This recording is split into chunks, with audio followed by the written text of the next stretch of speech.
Welcome to welcome to my film part 2, Delta Sleep Behind the Mix, Constant Dreamer Behind the Mix.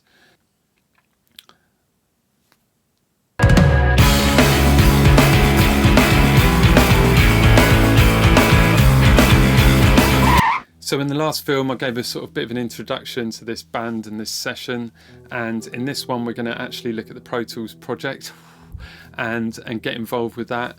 I'm kind of doing some cursory nerding along the way and going to be looking at some of the techniques and stuff, but I've already got some videos on the channel that are a bit more in depth, or a lot more in depth, some of them, when it comes to mixing techniques and recording techniques and stuff, and I'll be doing plenty more.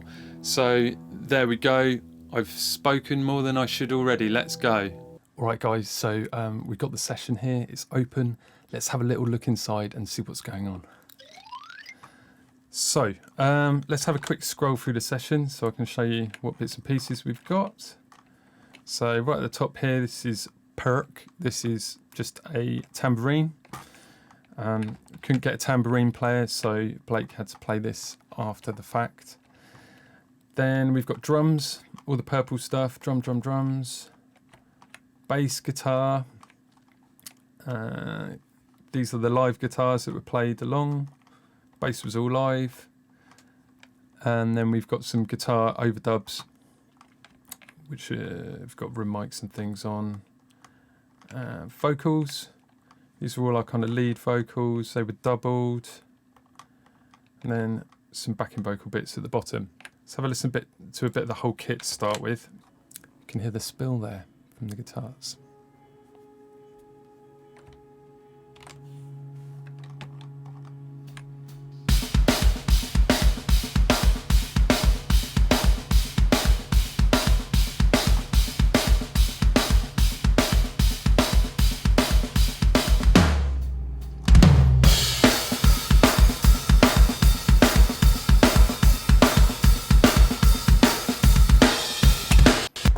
There we are.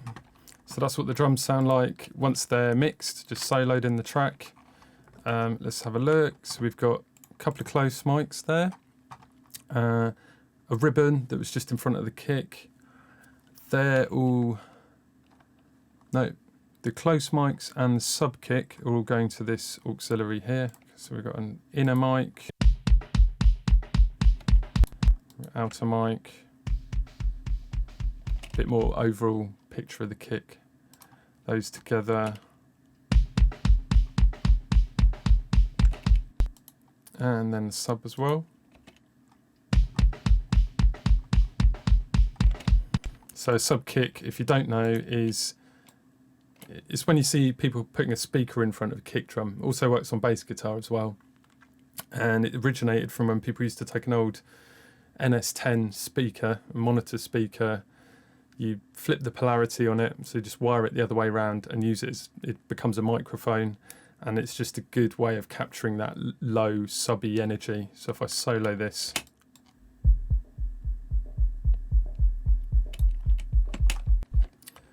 there's that. Sounds like utter crap on its own, but when you add that in, it's just a nice way to add that sub to your kick without having to do it with an EQ artificially. So that's that. We had a ribbon mic in front of the kit.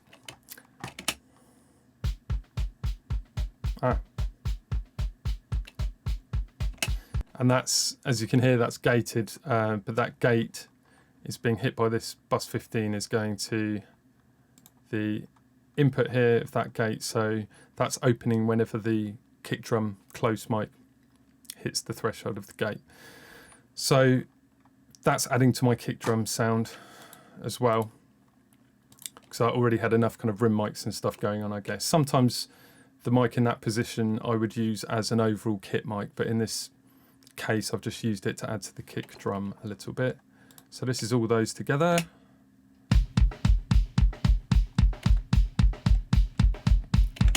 Cool. So yeah, happy with that. Sounds like a good kick drum sound overall. There's various bits and pieces on it, some of which I would have added while we're tracking. Like here I've just got a tiny bit of EQ. The trimmer was used just to check phase at the time, I guess. this one has got gate on it and a little bit of compression. And then the ribbon one had the gate that we'd already discussed. SSL channel,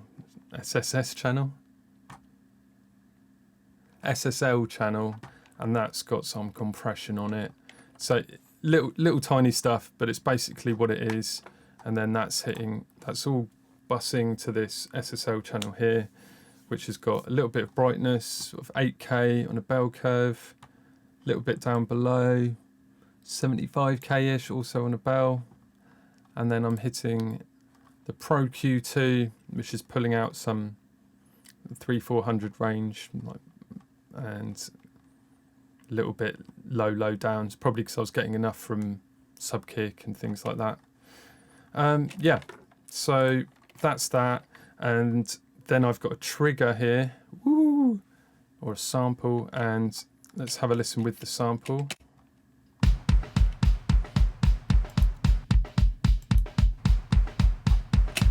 So what I've done there is just triggered a sample of just the room mic for the kick drum, and it's the actual kick drum we used in the actual room we used. And this was just a nice way to get a bit more air around that kick drum, a bit more ambience, and have complete control over it. And it's going to sound more true to the sound than if I was to add an artificial reverb. If I just used the room mics, turning them up to a point where I get that part of the kick drum I want, just gets a bit complicated when you've got the cymbals and things going in. So that's kind of to give me a little bit of control. Try and dart through this a little bit. So we got snare. Let's have a look at that.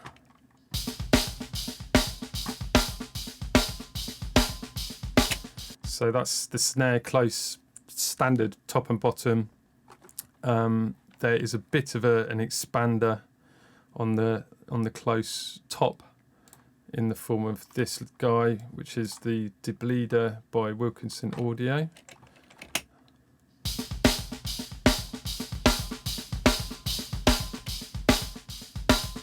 So you can hear it pulling down the hi-hats a little bit. Because of the nature of the playing on this, there's lots of ghost notes and stuff. You can't, or you can, but if I was just to gate the snare too much, I'd be losing some of that feel and some of that detail. So I've tried not to do too much gating on that, although there might be the odd heavy section on this EP where I might have automated a gate when I didn't need the detail, and if the spill was getting a bit too much, I might have done something like that. Same idea with the snare. We've got some snare ambience being triggered from the close mic.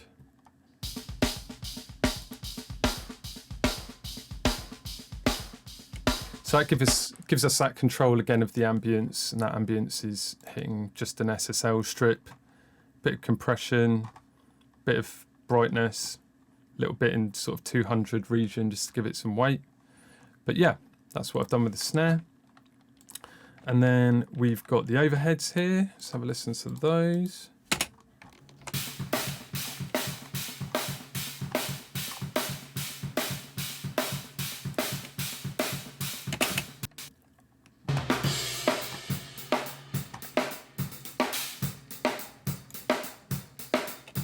Bit of verse there.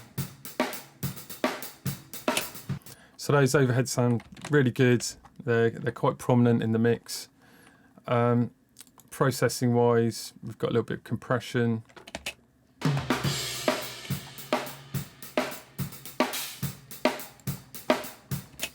Yeah, subtle compression. Not so subtle EQ. Just taking some of the kind of cymbally areas out.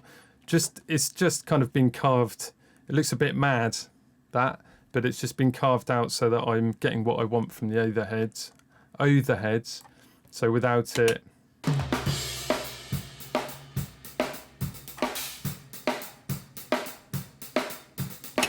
okay, that was kind of level matched as well. Just really quickly, for you nerds, if you click this little A here, it means the moves that you do don't affect your output volume, so you get a really true representation of what you're doing with the EQ. Fun fact. And then we've got hi-hat and ride close mics. No one cares about those. Toms. So I mic top and bottom of toms. which is fairly standard for me. I like that the bottom one brings out a bit of low end and stuff. Again, saving the use for too much EQ. So let's have a listen to, we've got an actual sort of tom section on here. So let's listen to the floor tom.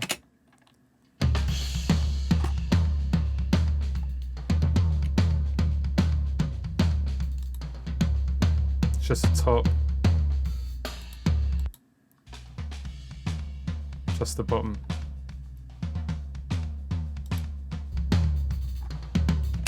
So those, as you can hear, that's a great sounding tom. Let's put the top one in as well.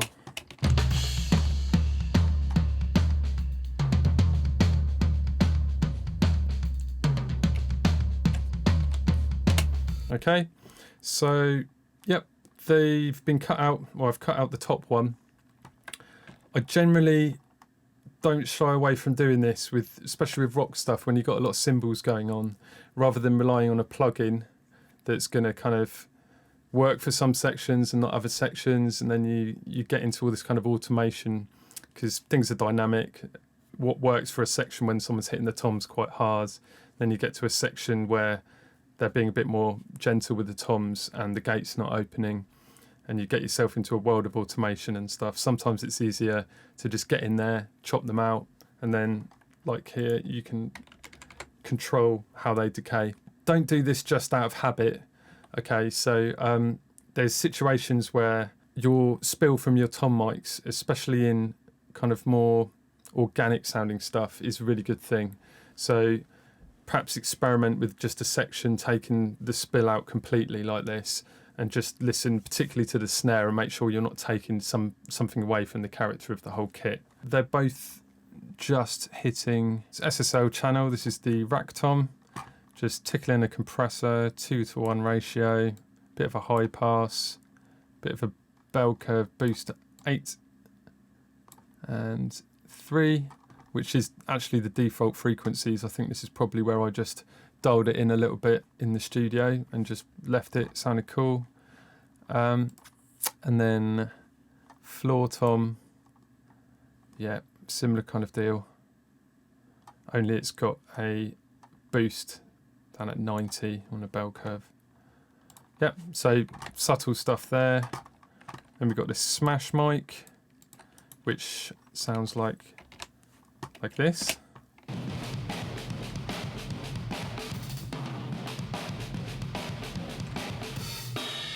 Okay, so that was a ribbon mic. It's on this photo that I'm going to show here, and I think it's Golden Age Projects ribbon mic. And yeah, I think that was the one we put through this little old Shaw preamp that's got a built-in limiter, and you can really drive it. So it sounded like that going in. It's kind of like a dirty mic that's just blended in there a little bit. And then we've got our room mics. It's the closer room mic, which is the R88 ribbon long egg.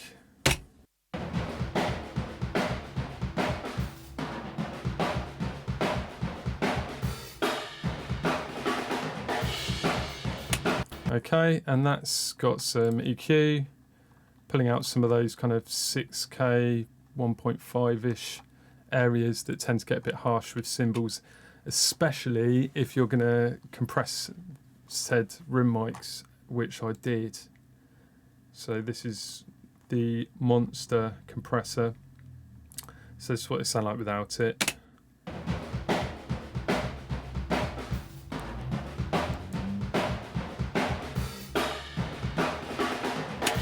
So that's just bringing out some detail in the room and gives it a bit more kind of excitement and energy.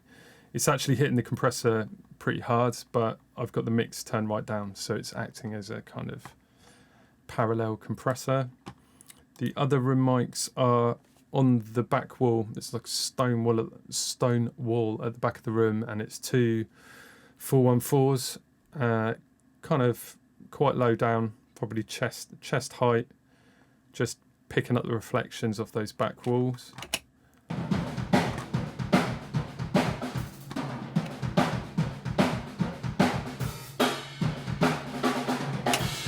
Yep, and that's just got a little bit of SSL thing there. Don't know what that's doing. Tiny bit of compression, I think. Then we've got the Soothe plugin. This is really cool. This is by Oak Sound, and it basically just takes harshness off of things. It detects kind of harsh, ringy type frequencies, and you can adjust them down. Look into it. And then we've got another Pro Q2 pulling a load of low mids out there. So these are kind of the key with this drum sound, I would guess, is the room mics, really. That's what's given them their character. So if we listen to the kit,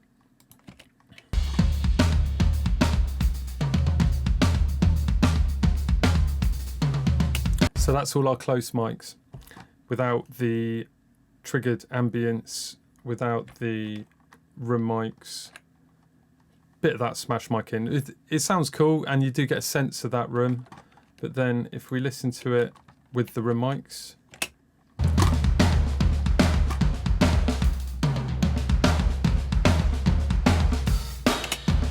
there we go. So that's pretty much all coming from the room, that ambience. I've got a little bit of reverb here, courtesy of the BX Brainworks, BX Room MS reverb that I barely ever use. I think I just got this plugin, so a bit excited, used it on here.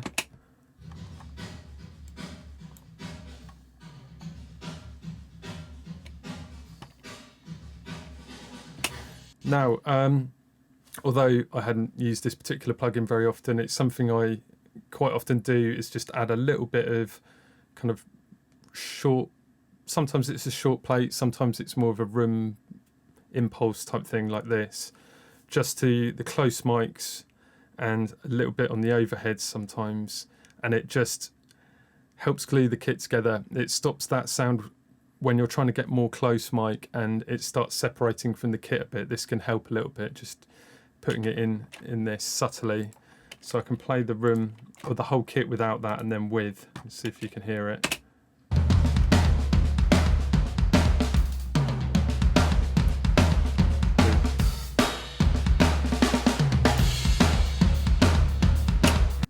Okay, if you can hear that, fair play. But it's, yeah, it does help. It does help. I swear to you. Then we've got a parallel drum smash thing going on here.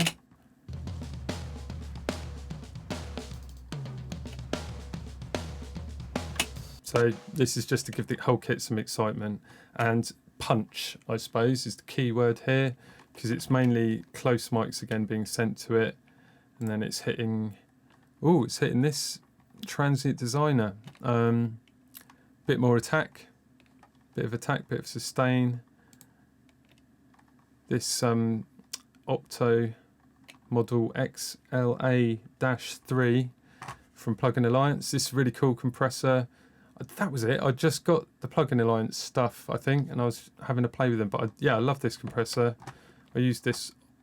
I don't use this that often on drums, but it really worked for this. And it's something I did in the studio at the time. I kind of built these mixes a bit because of, as I said, how we did the process. I knew we'd be doing vocals that evening. We'd be doing overdubs. So once we had the drums done and everyone was happy, I would do a little pre-mix, including parallel compression. I would try and get it in as much in the ballpark as I could, but in a kind of condensed amount of time. So I'd get all my routing and stuff pretty much how it is here, and a lot of it's tweaked. I think when you see these extra plugins and bits and bobs on there, that's where I didn't want to ruin what I did. I kind of considered that as what it had when it went to tape. The nature of that studio as well. Pete's actually got a desk down at Middle Farm now. I think they've got a Trident desk, which I haven't got to try yet. But it was mainly just preamps coming in. So where you might, if you were using a desk, do a little bit of EQ, do a little bit of compression on the way in, I was doing that with plugins and just treating them as if, you know, I should have freezed them or something, got rid of them so that they didn't mess with my chi and stuff, but I didn't. So that's that. Moving swiftly on, let's have a look at the bass guitar now. So I've got two mics here on the bass cab. The bass amp was in the room next to Dave, as you can see in the picture that I'm going to overlay here. And then the cabs were off in the booth just to one side. We ended up using a Fender Bassman head. So this is what the bass sounds like.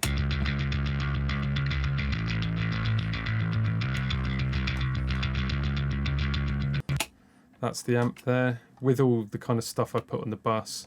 Again, this is mostly things I would have done in the studio, but then I've probably added, it's a bit of our bass there. What's it, 80? That's the classic 80 hertz it comes up with, and just a tiny bit of that. MV2 is a good one just for pinning your bass a little bit of limiting. Our compressor would just be the classic side chain, so that the kick drum is just bringing the bass down ever so slightly when it's getting hit.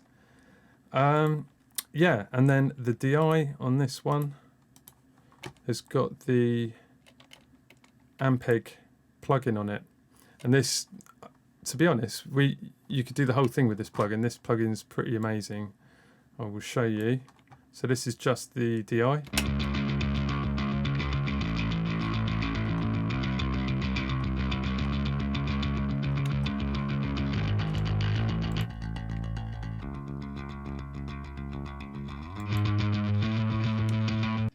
So that's a pretty cool tone there. And then this is it with the amp.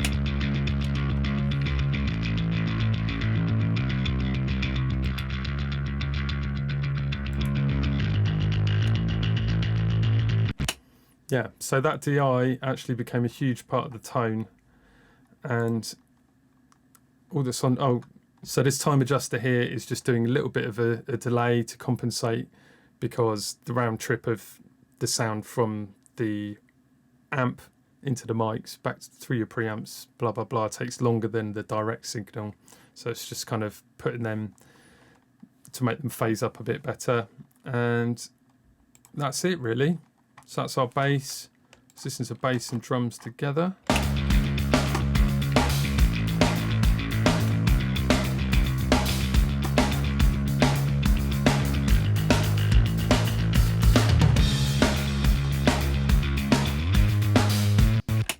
So there we go. That's the rhythm section. Then we have Glen's guitar, which is on the left. And what have we got?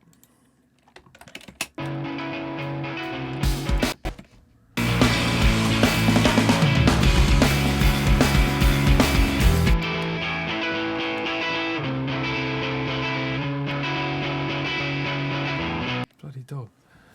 So we had the treble and bass head, and another one which I think was some kind of mini bag cat head or something, I can't remember. So one amp sounded like this.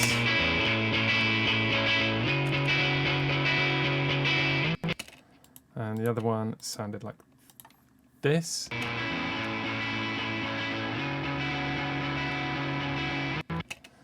Two mics on each, and then blended.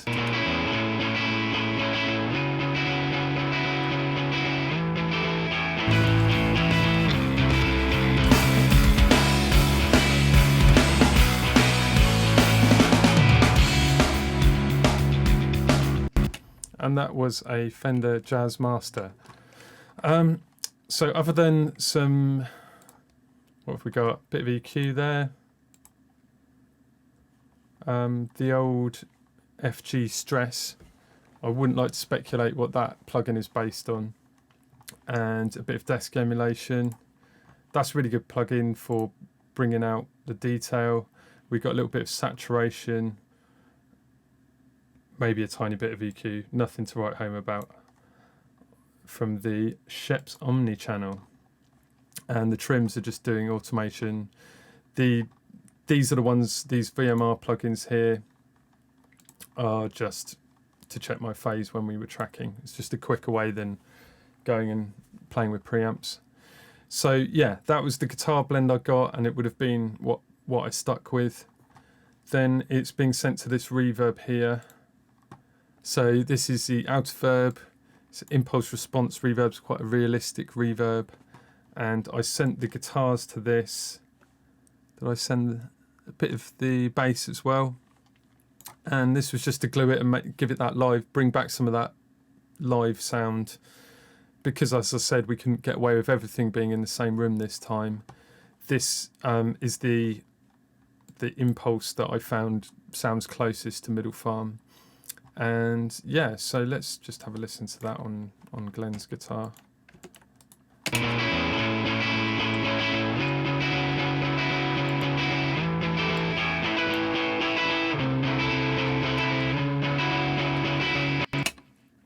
Yeah, so that sounds, it's a nice realistic sort of room sound. Then we've got Dev's guitar over on the other side, and this was a Fender Twin and a Sound City, and I think the Twin was between the live room and the control room and the kind of this little booth area where the computer and stuff is. And this has had a very similar treatment, only I've put a decapitator on one of the Twin channels just to give it a bit more dirt.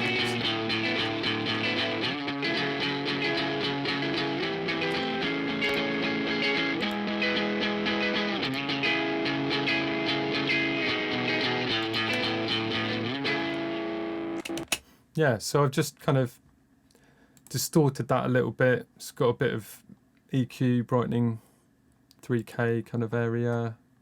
The lo-fi, I assume, yeah, that's automated in for a certain special effect somewhere in the song. So, yes, we have basically the live tracks that were all done together. So let's have a listen to that with all the effects.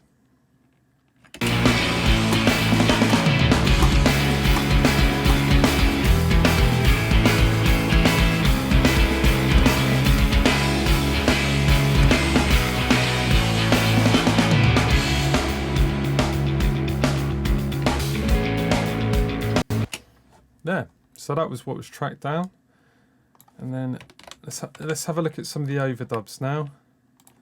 So that verse we hit Dev 2, which sounds like thus. Can you say that?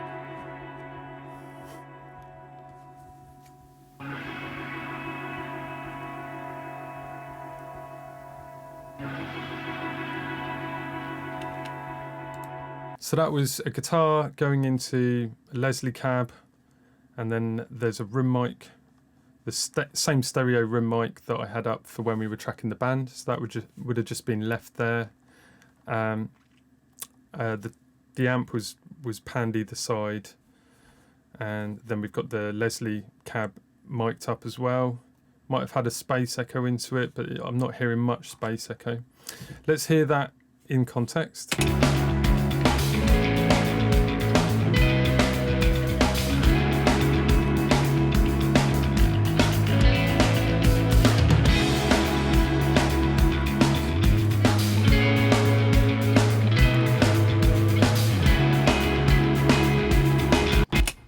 Cool, so that adds a little bit of atmosphere. Then we've got this guy.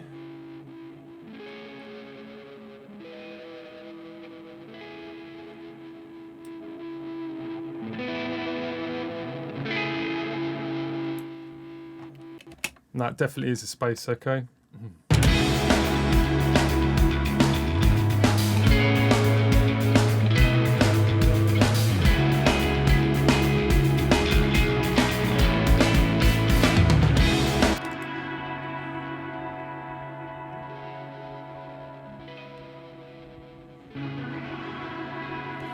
Yeah, so those two just add so much kind of atmosphere and stuff in those verses.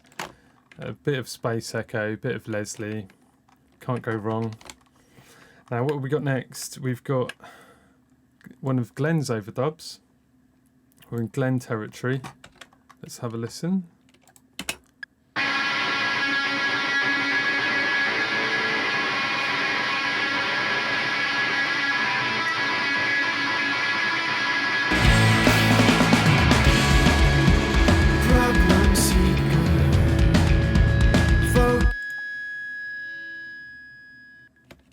There we go.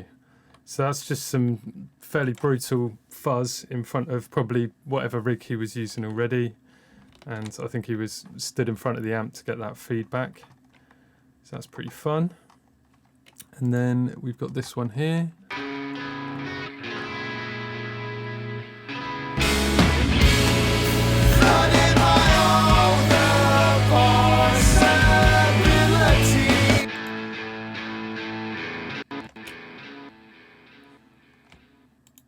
Yeah, so that's just another sort of counterpart going on there. And that's probably just one amp, I think, with 2 mics on it. I think we did these ones in the room. I think we might have had another cab set up maybe to do these ones in the room, because Glen was getting in front of cabs and stuff and getting feedback and things. So this has got the, again, the room mics on it. Let's mute these.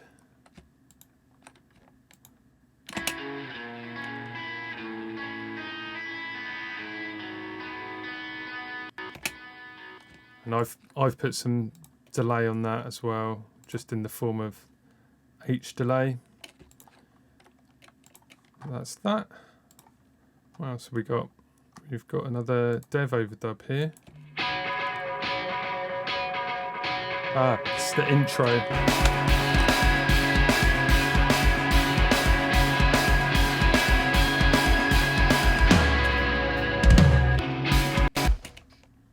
So it's an anticlimax. So it goes.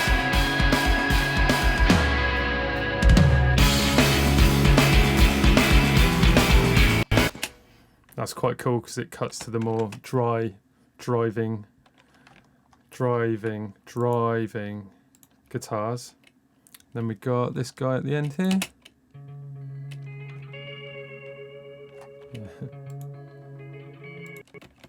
Let's have a listen.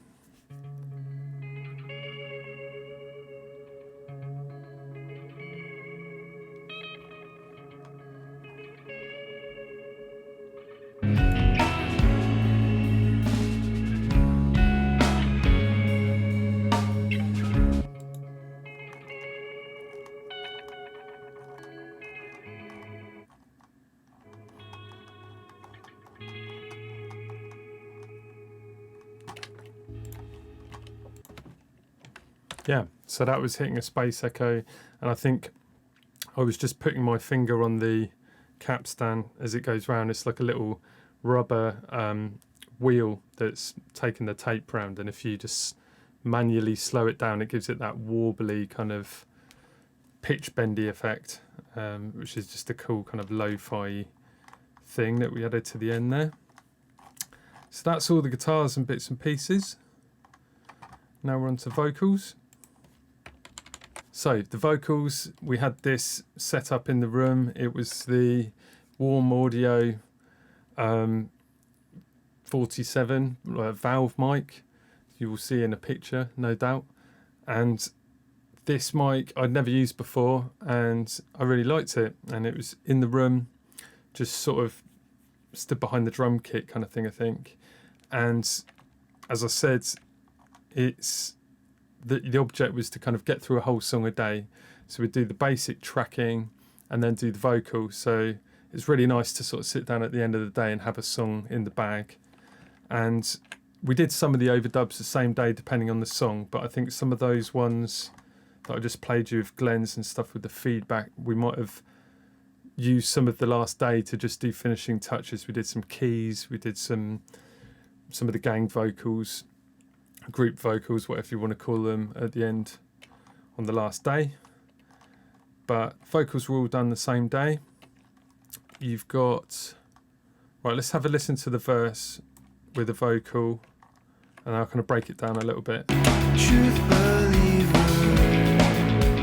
build your own idea of what's real. Choose the ether,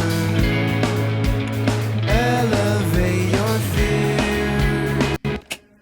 There you go. I mean, that's what you hear on the record. Sounds really cool. It's a great singer. The mic really suited his voice, and we used the room again to our advantage on this. So you've got a close mic here.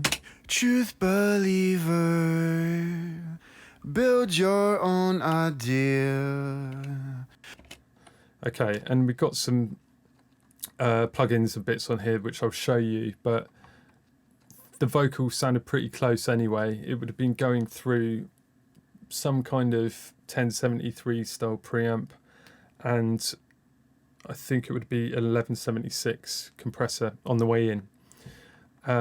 So it already sounded pretty close. And then we've added a little bit of brightening EQ here. This Opto thing again. So it's a bit of a classic combo, I suppose, hitting a 1176 and then an LA2. It's kind of what I was doing here. The black box for a bit of saturation. That one you hear more in the context of the mix, it helps it cut through. For some reason I've got a SSL strip on here as well. Can't remember why I did that. I think it might have been just to take, I don't know. And then the effect rack from Sound Toys, which has got this microshift plugin on. It's the main reason this is on here. You know, I've boosted a little bit of mid-range, high mids on there as well. But I keep getting messages on my phone. Read them later. So yeah, I'll put those effects on. You can hear. But I think it was pretty close in the first place. Truth believer, build your own idea of what's real. Choose the ether. So it's just kind of giving it a bit of a push up. Especially like, I don't know if I've talked about this one before, this microshift. It's really cool. Truth believer, build your own idea of what's real. Choose the ether, elevate your... So I just turned it up there so you could hear what it was doing, but it's being used subtly here, but it's really nice. Just sort of opens out vocals a little bit. It's the old kind of eventide harmonizer sort of trick. And then we had room mics up for all this stuff as well. So this is what the room mics sound like. Truth believer, build your own idea. So if I play the vocal without it and then with it. Choose the ether, elevate your fear. Choose the ether, elevate your fear. So that gives it a bit of reality. And the cool thing about having these room mics was the way it works. Like the more he would shout in the kind of more aggro bits, the more of the room mic you would hear. And we'd hit a little bit of compression here. This is the room mic channel. So it's self-regulated. So when it's doing something close and quiet, the room mics wouldn't do a lot. And then if he shouts, you suddenly get this room, and it just helps the whole thing to blend. And it really kind of relates nicely to itself and the track. You don't have to do much to it. This is a technique I've used on the right thing. It works really well. So it's double track. So we've got the same going on again underneath. Choose the ether, elevate your fear. So what we'd do is we'd get Dev to do a few takes of his main vocal, and then we kind of comp. So you can see where these ones are different colours. That's where we would comp to find the right performance. You know, it might just be a little bit different each time, but this is a nice way to do it because you're able to just do a few performances. You kind of, as a singer, you would know roughly what your best take is, and then you can pick some bits and we could just trawl through. So long story short, once we get the main performance, then we would double track it. Dev's really good at doubling his vocal, so once he's got it down, we were able to double it. And in this case, the idea is to get it as close as possible because it's not supposed to sound like two people so much as an effect. And it's a little bit of what that microshift does. The microshift does it in a more artificial way, but yeah, it just gives it that kind of nice chorusy sound. We didn't do it for all the vocals, but this track it worked really well for in the verse and the choruses. There you have that story. Oh, I've also got a little bit of well, there's more effects on this one. So let's look at the verse, because there's most kind of effecty stuff going on. So you've got your 2 double-tracked vocals. Truth believer, build your own idea. You can hear a ghost of an alternate take there as well. Fun fact. I also run the lead vocal through Space Echo. I would have done this at home afterwards, I think. So let's put this. Build your own idea of what's real. Choose the ether. And I often use the Space Echo for saturation as well as delays you can actually hear, just kind of running vocals through it and then mixing them back in with the original track gives them a certain amount of saturation. So it's partly to do with that. But in this context, it's quite heavily affected as well because it's quite a kind of dreamy verse going on. And the delay's kind of deliberately a bit out of time and a bit disorientating. And then we've got more of a time delay going on, courtesy of the Waves H delay in lo-fi mode doing this. Truth believer, build your own idea of what's real. Okay, so that's doing its thing. And then we've got a little bit of delay, reverb on there as well. Truth believer, build your own idea of what's real. Choose the ether, elevate your fear. It's quite mad how much some of it actually blends in with the track when you listen to it in context. But it definitely gives it a lot more. Like if we mute all the effects and listen without those. Truth believer, build your own idea of what's real. Still sounds cool, but here's it with the effects. Truth believer, build your own idea of what's real. Yeah, just adds a load of atmosphere to that. And then we've got it where it steps up, so this is more kind of shouty head voice stuff. I won't go through this whole thing again. It's very similar in terms of I was just letting the dynamic of the singing itself look after itself, essentially. So there's not really any difference in terms of what's added onto it. It's just sang in a different way. Yeah, I'm just checking, see if I put any distortion anywhere or anything, but I don't think I did. Constant dreamer, dream your world away. Each time, skip the road signs. So, yeah, there you go. And you can see what I mean with the rooms.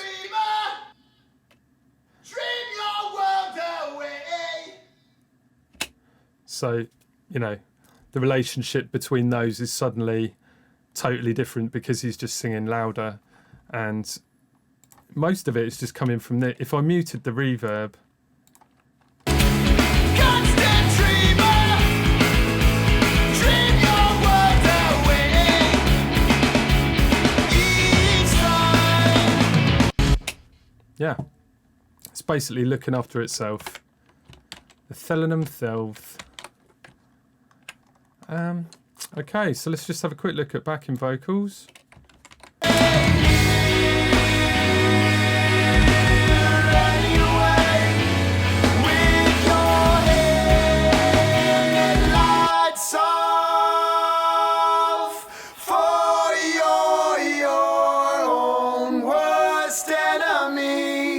And I want you.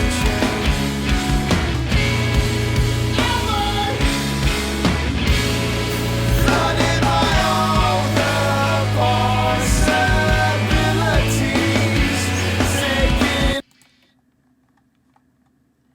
So these two are being bussed over to a single thing here. Of course, how could the suffering?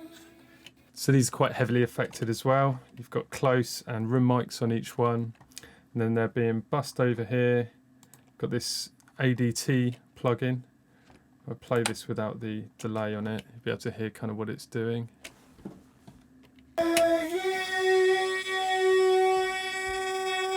Anyway, with your headlights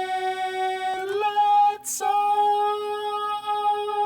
for your So it's this cool kind of phasey, weird sound that it adds to it. Then it's hitting this repeater delay, which is a Slatey one. anyway, with your headlights off for your own worst enemy, and I won't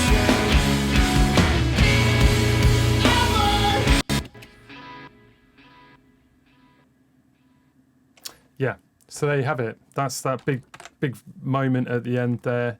It's really not much. It's just double tracked lead vocal and then those two harmonies with some effects on. And then we got those kind of bits and pieces I played you before swirling around in the background. There we go. So that's the whole track. I hope that's answered some questions. I could always do something where I go in depth about each one. So if I'm kind of trying to cover the whole track without getting distracted and nerding out too much, and hopefully kind of giving a bit of an insight to the whole process.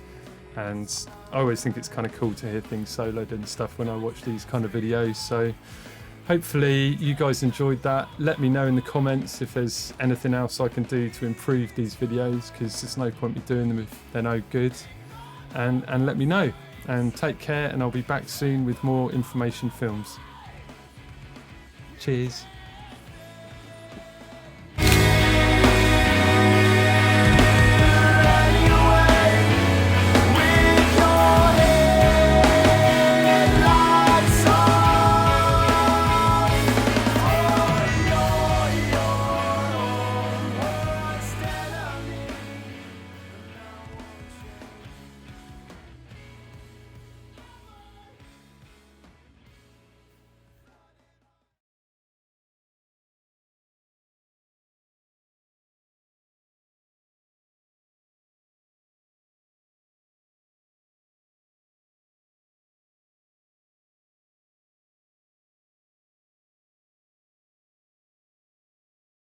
Hello and welcome to this film on Delta Sleep, Inside of the Track. The song's called Constant Dreamer.